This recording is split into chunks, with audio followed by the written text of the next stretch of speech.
Hey everyone, we're going to be working on baby back ribs today. I'm going to throw in a little seasoning onto it, put it in the smoker for a few hours, top it off with my bourbon barbecue sauce. And through all of it, I'm going to show you just how easy it is to create delicious, fall off the bone ribs. Here we go. First up is my setup. As you can see, I have a big green egg. I also have my tongs out for turning the ribs. And then I have a ThermoWorks thermometer. It's a remote thermometer that actually connects to my phone, so I always know what temperature my grill is at, as well as what temperature the meat is going to be at. You'll also see inside, I've got it all preheating right now, and it's on indirect heat, which means that inside of the grill itself, I've got a pan underneath it so that no direct flame is going to be on my ribs. It's important to get that right. Otherwise, your ribs can turn out tough and chewy and burn a little bit. Here's our basic setup. We're all set to go. You'll see I've got my baby back ribs, got a little salt and pepper for seasoning, and I have a butter knife. You're probably wondering, why do I have a butter knife? It's because we're gonna remove the membrane on the back of the ribs. There's a coating, a sheath right here, which actually will keep the smoke from penetrating from the underside. So if you don't remove it, you don't give yourself as flavorful an outcome. And I've found that the best way to remove it is to use a duller object like a butter knife. So that's what we're gonna do here. You just start at the corner, grab a hold of it and peel it off. That's also why wearing gloves is helpful, because without the gloves, it's really slippery and it's hard to do. All right, as you can see, I've got it started. All I did was take the butter knife and scrape down like this. I think I've got enough now to be able to pull. We'll see in just a second. I'm gonna get it off of this one more bone first. There it goes. And you can see just how tough this stuff is, which means we're gonna have an even more tender result. And you can see just how easily it pulls off once you get it started.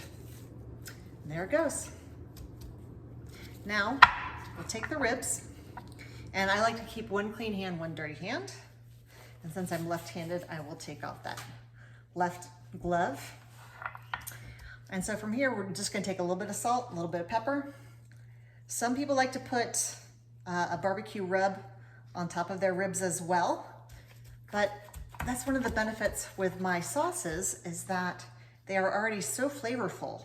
It's so packed with a punch that adding additional rub really is not necessary. In fact, if you do that, it might be a little overwhelming. So I would suggest that the first time that you make these for yourself, go without and see what you think.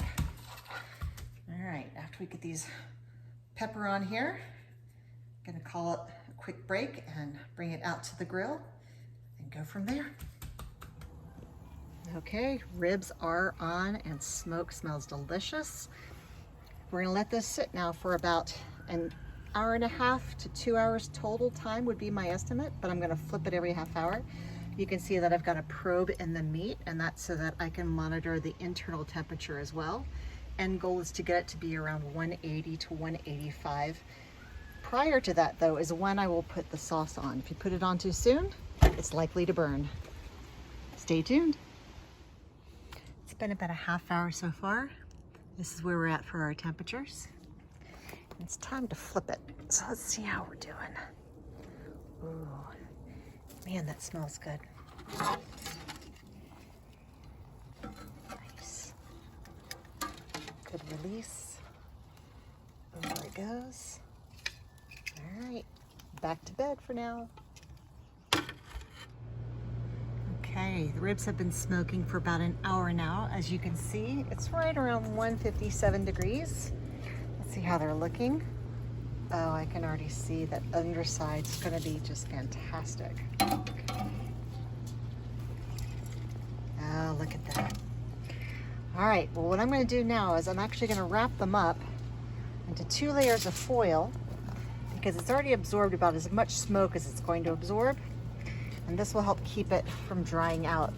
I'll let it stay in that foil until it's around 175, then I will pull it out and baste it with the sauce and let it finish its cooking.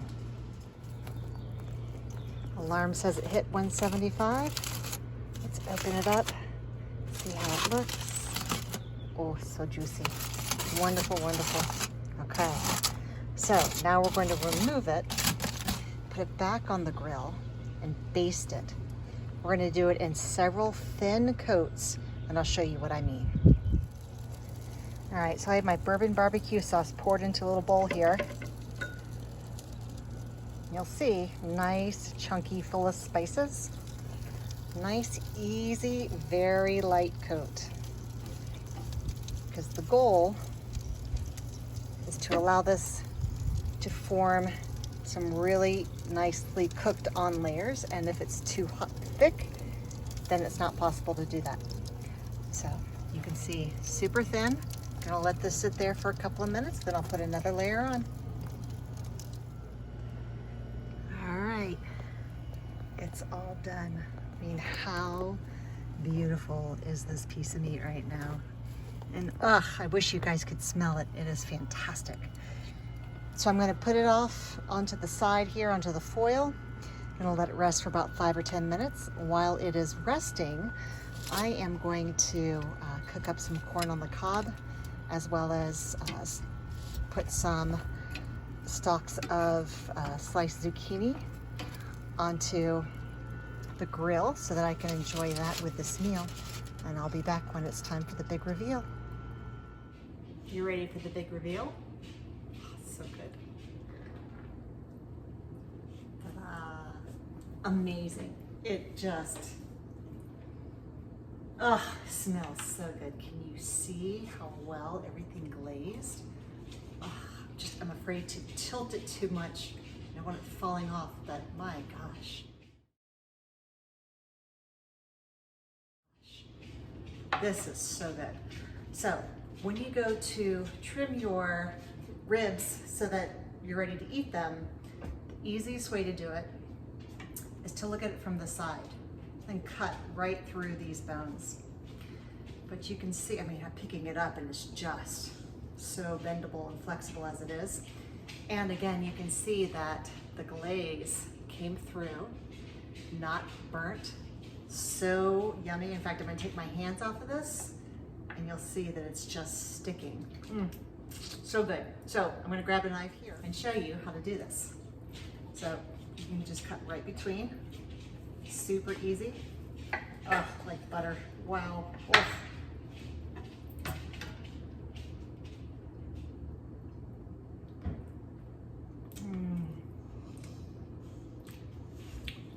Oh my God. So good, so easy. Total cooking time was 2 to 2.5 hours. We'll just flip it every half hour or so. Once it got up to 175, that's when I started the basting.